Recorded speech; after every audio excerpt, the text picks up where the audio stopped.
everyone. Thank you for joining us in Index's studio here for Innovators Unscripted. I'm Lori Goode, the Chief Marketing Officer at Index Exchange, and I'm joined by Rich. Rich, do you want to introduce yourself? Sure, good to see you, Lori. Rich Astley, I'm the Chief Product Officer at Choreograph. Fantastic. Okay, so we are going to pull the cards and we're going to see what answers you come up with. Sound good? Okay. I'm ready. All right, you ready? Okay. Programmatic is constantly evolving. What role has Choreograph played in the changing landscape over the past few years?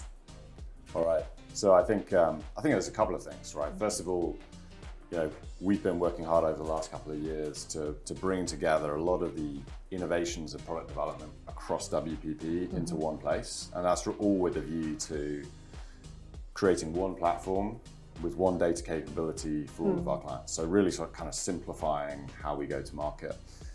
The other area for us is data. So we've been thinking long and hard about our data strategy and how we're going to drive an advantage for our clients. And where we've landed is what we released a couple of weeks ago, which is called Open Intelligence, which we're super excited about. And we think it is going to be carving a path for the future around how we think about data collaboration, both with our clients, with our partners, but also the data that we own and operate as WPP, and doing that in a totally decentralized, federated way where we bring the model to the data rather than bring the data to the model. And we've just launched it. We're super excited about it. Yeah, congratulations. I think it's really exciting, actually. And I think the centralization simplification is going to be really helpful across the board. Okay, so Choreograph has been at the forefront of AI and building custom algorithms. Can you share specific examples of how AI-driven advertising creates an advantage for your clients?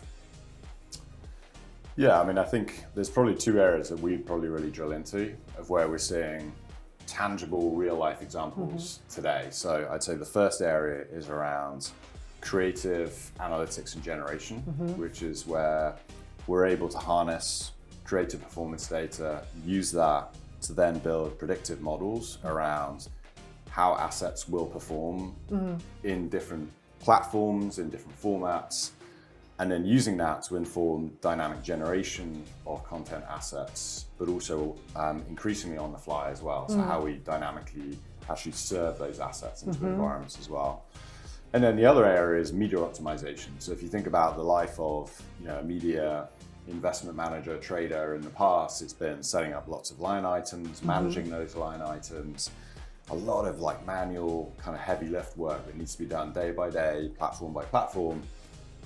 We've been seeing really interesting results where we're doing cross-platform optimization that is AI informed, where AI is setting up thousands of line items daily, constantly optimizing those line items to drive optimal performance. And not only does that create valuable people hours to do more, more valuable things, it also just drives great performance. Right. So it comes back to the simplification again, too. Okay. Excellent. So what kind of opportunities does activating and training your custom algorithms on the sell side unlock? So I think how we work with the sell side is just becoming more and more interesting right now. We, as agencies for our clients, we obviously have a duty to our clients to try and find the fastest, easiest, and most cost-effective path to activation for our campaigns, right? And so clearly over the last 10, 15 years of programmatic, there's been a proliferation of intermediaries of advertising technology. What we're seeing is the supply side is building more and more technology for the demand side to be able to directly plug in, have direct inventory relationships with media owners, and manage that with permissions and controls at a campaign level that I think have opened up a new world of opportunity. And I think Index is a great example of that. We've done some early stage testing with you around how we set up audiences on the supply side, where we can, with minimal signal loss, identify and activate audiences at scale, which is exactly what we're interested in. Great. Okay. Oh, what's a common myth about AI that you'd like to debunk once and for all? I think the most common myth that we deal with in an agency kind of services business is that it's going to eradicate all of our jobs in 18 months time. I think the industry loves to talk about that. I think there's going to be clearly, a huge efficiency play with AI. It's going to automate a lot of menial tasks. It is going to, I think, free people up. But I think that, human in the loop guidance and strategy is going to continue to be important. And I do think it's going to take longer than a lot of people expect it to. I think there's a lot of doomsday scenarios about what the world will look like in a year's time or 18 months' time. I think the world is more complicated than I think sometimes we assume AI can take over control of. So I think it's the time with which these changes are going to take place. Right. Okay, that's great. How has partnering with Index and building on Index marketplaces helped you innovate for your clients? Yeah, I think Index for us is, I think we have a very similar view on the world, and I think you look at how you manage suppliers' infrastructure. Right? I think you look at the world of, you've built out your own technology, your own compute capability on the supply side, and I think that creates a lot of efficiency in terms of the way that you operate.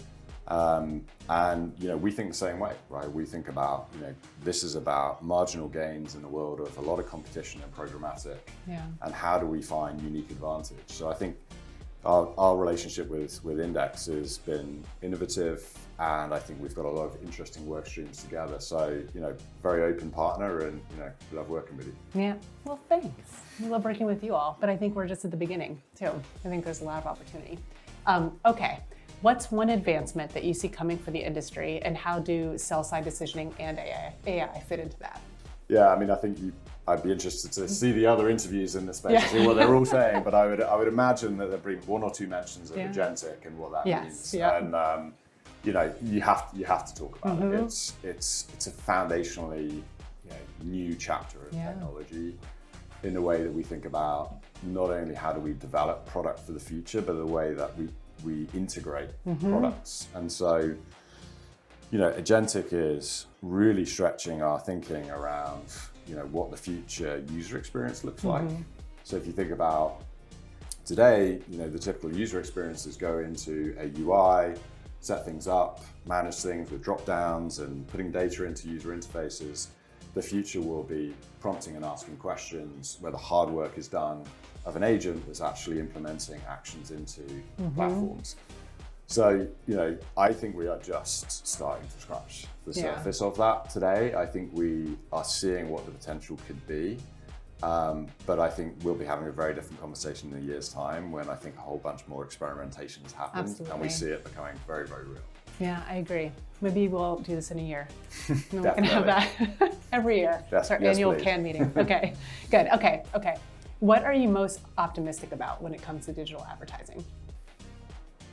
I think for our industry, we are natural innovators, and we love creating things. Every year there's something new. And I think that's a big part of why I think a lot of us are still in this industry. Right? It's constantly reinventing itself, finding the next chapter of innovation. And sometimes those chapters are long chapters. They take a while for things to sort of really gain scale and momentum. But I think that's the industry we're in. It's like a constant cycle of change where we're always looking for the next thing that's going to change our worlds. And that's an exciting thing to be part of.